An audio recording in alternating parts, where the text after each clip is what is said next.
Marami po nangangamba at nababahala ngayon dahil sa sunod-sunod na lindol. Kaya mahalaga pong handa tayo sa anumang oras at sa anumang sakuna. Paragi tayong Mark Safe. Sa segment po na ito, tatalakayin natin ang mga kailangang gawin para maging handa sa anumang sakuna o kalamidad. Sisimulan natin yan sa isang earthquake drill ngayong umaga sa Rodriguez, Rizal, kasama sina Lynn at Sean kung saan ang ilang lugar nasa fault line. Miss Lynn, Sean, ano ang mga dapat gawin para maging Mark Safe sa lindol? Alright mga kapuso, good morning sa inyo. Balik po tayo dito sa Rodriguez, Rizal. No? Kasi diba, sunod-sunod nga yun talagang pagyanig sa ating bansa the past few weeks. So alam niyo ba na ito sa Rodriguez, Rizal, dito tayo sa malapit sa fault line, di ba? Yes, and yun nga, recently ang daming mga lindol. So kailangan hindi lang tayo sa school, hindi lang sa opisina ginagawa yung mga bagay na safe tayo. Dapat kahit saan man, inform tayo sa mga dapat nating gawin. Kaya naman, para turuan tayo ay makakasama natin from NDRMO Rodriguez Research and Planning, si Sir Bong Madla. Sir Bong, good morning po, sir! Sir Bong. Okay, Sir Bong, ito yung question. Ano yung panganib kung nakatira sa malapit sa fault line?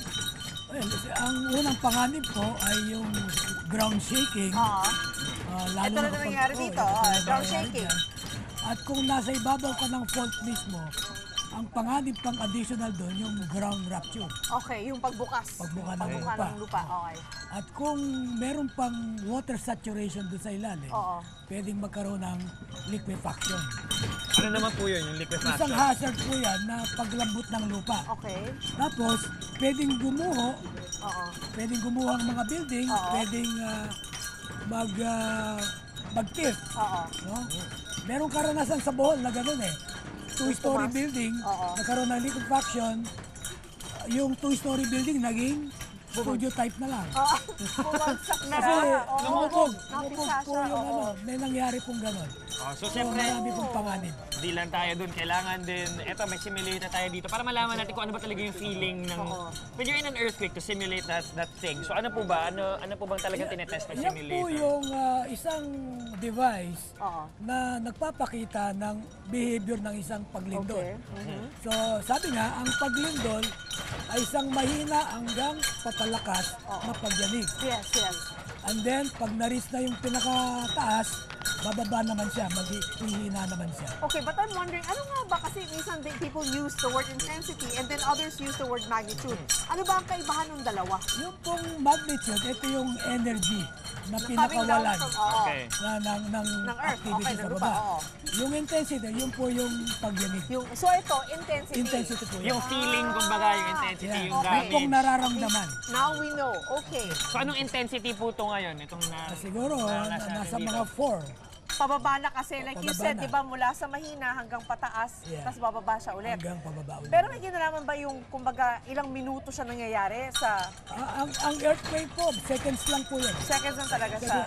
yung nangyari sa Davao, 36 seconds. Okay.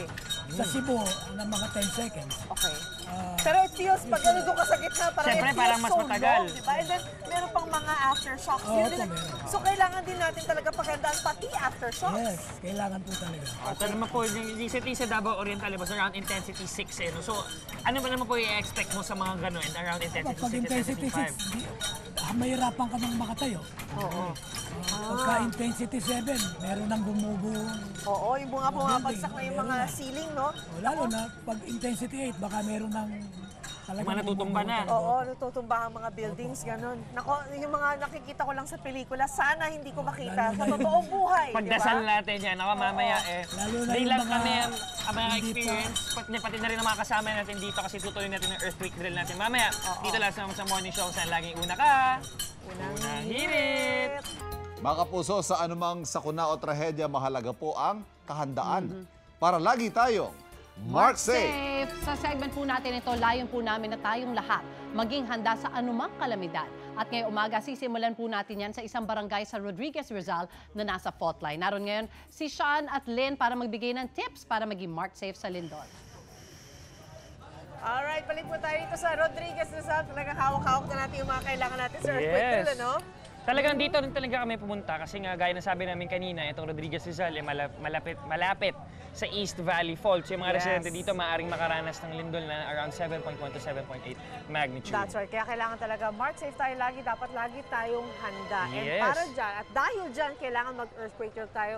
Magpapasok tayo muna sa isang tahanan Yes. dito para matulungan natin sila. Siyempre bago mag-earthquake drill, dapat prepared din sila gaya natin. They Yes. also have the right outfit for it. Aha, Oo, hard so ito hat. mamimigay tayo ngayon ng hard hats tsaka mga pito. Pito, which is very essential. Ito. Okay. Hi, good morning! Okay, bago po tayo pumasok, bibigay ko muna sa inyo Opo, ang ito inyong po. pito. Ayan. Ayan. Ito, tsaka ito po. Alright. Ayan. Kasi we're going to do the earthquake drill. At because we're going to do the earthquake drill, meron na maririnig ng mga sirens, di ba? Pero kailangan yata, are we going inside? Ano po pangalan natin? Roger po. Roger, kayo po? Rose po. Rose. Okay, handa na ba kayo? I mean, you think handa na kayo sa maaaring mangyaring Kung earthquake sakaling sa atin? maglindol lang Oo. naman. The big one. Siguro, pwede na.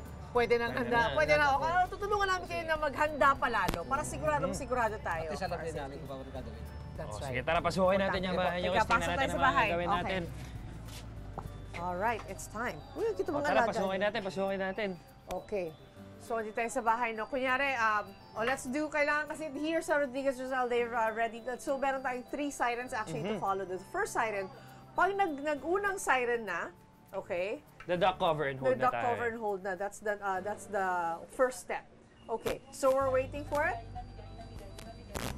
At syempre kanina hindi lang naman sila yung binigyan natin kundi pati yung mga ilan sa mga residenteng kasama natin dito lahat na bigyan niya para ready na tayo for our earthquake Yes, drill that's today. right. So ano Di ba- lang mangyayari after our first siren, Miss Lynn? So first siren is duck cover and hold, no? Second siren is actually, well, you know what? For a better explanation, kasama pa rin natin mula sa MDRRMO, si Sir Bong. So Sir Sir Bong! Bong, okay. We're waiting for the siren. So pag first siren, ano kailangan gawin? First siren, kailangan mag-duck cover and hold Duck na. cover and hold. Duck cover and hold, anong kailangan natin hanapin? Kailangan ba natin? Saan tayo magda-duck Oo, cover saan? and hold sa bahay? Mga matitibay po na struktura sa loob ng bahay. Ito na na yung first siren. Narinig natin. Okay, sir. Mag-ano po tayo, mag-demo po tayo, mag-duck cover and hold po tayo. Duck cover and hold po tayo. Yeah. Ako pwede ba So- dito sa may door frame? Okay, sa ilalim yan, o di kaya, pwede rin po sa door frame, sir, Sir Bong? Pwede po. Pwede po. Yan, Pwede, so- oh, dito ako sa door frame. Ayan. Ito, matibay ito. Dito, Door dito. frame. Kailangan yung matibay nga pala. Teka, ako magtatago din ako. Yan. Okay, ngayon, pagka...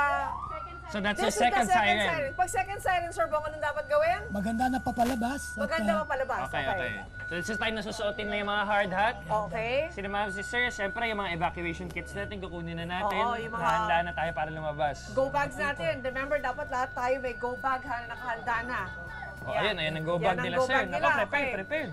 Prepared sila ate. Kuya, maraming salamat. Okay. Eto, pangatlo na to. Pangatlo, sir. Yan na po yung dapat nasa labas na yung mga tao. Lalabas Sige, na tara, tayo. let's go, Okay, let's tara go, na. let's go. Kasama ang mga gamit natin. Ayan. Tara po, mauna po kayo. So, Ayan, 3 ayan, ang ating, ayan. that's our third siren. Third siren na po yan. Pati yung aso sumasama sa atin. Pati siya nagpapanik. Okay. Ayun, so ito lahat sila nagtipon-tipon na dito sa open bay. Sir Bong, dito po tayo, Sir Bong. Dito po So, muna tayo. pagka third siren, kailangan lumabas na ng bahay at magsama-sama sa saan? Kailangan gitna? Open area. Oo. Dapat nasa open area para makaiwas sa pagguho ng mga buildings o ng mga struktura. Yung mga poste, Oo, na baka nakakatakot din mahulog. yun eh. Oo, Falling kuryente. debris, mga kuryente na nakalaylay, Oo. at mga poste na pwedeng matumba. So, at kailangan inform din tayo sa mga official na evacuation areas talaga. Dito mo ba saan po ba yung evacuation area dito? Actually, walang dito open area maliban sa kalsada. Oo. So, ito talagang pwedeng gamitin. That's it, that's it. After that, and then after this, what do they do? Pwede pa silang bumalik ng bahay nila. Hindi Kaagad? muna. Kailangan muna. ma-determine muna kung safe yung bahay para makabalik uli sila. Yeah, it might take a while. O kailangan, merong ininyero na pupunta dito para ma-determine kung safe yung bahay na para bumalik sila. Kailangan That's why it's ma-check very muna important lahat. na meron kayong go bag. Kasi kasama sa go bag, hindi lang yung mga ano nyo, mga ganito, kundi pati yung mga pagkain. May mga First aid kits as well, lahat. necessities, Lahat ng mga kailangan mo. Unique po ang unique po ang go bag. Yung pangunahing pangangailangan lang. Pangunahing pangangailangan. That's Ito correct. naman, sir, tanong we ko need lang the din. most. Ito, nagawa na natin yung earthquake drill dito sa barangay. Ano naman pong assessment nyo dito? Actually, mahusay itong ginawa natin. Nabigyan natin sila ng kaalaman patungkol kung paano maganda pagdating ng mga ganitong sakuna para naman sila ay mabigyan ng kaligtasan. No? Oo. Lalo na pagka ganitong may mga May sakuna. ideal po ba na oras sa pag-evacuate? Parang what time do you have to... Kapag Kailangan makalikas na lahat. kapag lindol, immediate ang kailangan gawin na paglabas. So within the first, Oh, how yeah. many minutes? First 10 minutes? Seconds lang dapat po eh. Ang, nakalabas na ang kaagad. lindol kasi, usually mga 5 to 10 seconds lang. Oo. And then, pagkatapos humupa ng lindol, pwede nang lumabas. Yeah. What I meant by first 10 minutes is because yung pag nasa labas sila, within 10 minutes dapat Okay. ilipat na sila sa mas maayos na lugar. Tama po, tama po. That's what I meant. Okay, baka siguro tayo, nasa bahay ka po, wala. Naghihintay ka pa, wala pa. Huwag tayo lawas, 10 minuto pa. Oh, first few seconds, get out of the house. And first, hopefully, first 10 minutes, nandun ka na sa safest area that you can go to. Maraming salamat, Sir Bong. Oo. Thank you. Ayan, mga kapuso, ha, sana sa inyong mga lugar also magkakaroon kayo ng mga earthquake drill. At least, dapat may kaalaman na kayo on what to do and where to go kung mangyari man ang the big one na sana, pagdasal natin, wag sana mangyari. Stay safe mga kapuso. Kaya naman for more tips, tumutok lang sa Pamansang Morning Show. Saan laging una ka, unang hirit! Dito sa Rodriguez Rizal, sa loob particularly ng earthquake simulator. Ito sinisimulate na to. Gaya na sabi ni Sir Bong kanina, around intensity 4 to intensity 8. So syempre kailangan ma-experience din namin ni Miss Lynn. That's right. Kaya Richard, let's do this. Pagkata lang eh, no? So yung 1 kasi to 4 halos din yung maramdaman. Pero pag 4, ito na yun. This is 4 going up to 8. ito. Dire-diretso na to. Quickly ramps up. Ito. So kailangan mag-duck, cover, and hold talaga. So yung upuan, yung mga furniture sa bahay nyo na loose, it will fall for sure. Oo, yung mga kaya- plants and all that, kaya kailangan malayo kayo doon and don't be in the middle of your house. Oo, talagang kapit lang talaga. Oo, Hintayin yung matapos. Oo. Para tayo nasa, yun ang feeling yung pag nag-roller coaster kayo, you know how that feels, that's how it is. Parang So, hinihelay pero di kayo inaantok. hindi kailangan matatakot ka talaga eh, di ba? At ang tulad na sinabi namin sa inyo kanina, after the earthquake, pag nawala na, pag tumigil na ang earthquake, like so, okay? Unti-unti na nawawala. Antayin nyo muna, get your bearings, and then after that, kunin nyo ng go bag nyo at lumabas na kayo ng bahay to meet with everybody else in inyong barangay para makapunta kayo May sa oras na mag-ready kayo. tamang lugar. And Oo. then evacuate na. That's right. Don't forget your hard hat. Ngayon pa lang i-check nyo na yung go bag nyo kung ano mga nakalagay sa loob. Kailangan nyo ng mga first aid kit, syempre hard hat, tubig, pagkain, and everything else. Yeah, you never know when it might happen, kaya dapat laging handa tayo mga kapuso. Kaya naman for more tips, tumutok lang dito sa Pamansang Morning Show kung saan laging una ka, Unang hirit! Wait! Wait lang! Huwag mo muna i-close. Mag-subscribe ka na muna sa GMA Public Affairs YouTube channel para lagi kang una sa mga latest kwento at balita. I-follow mo na rin ang official social media pages ng Unang Hirit. Thank you. O sige na,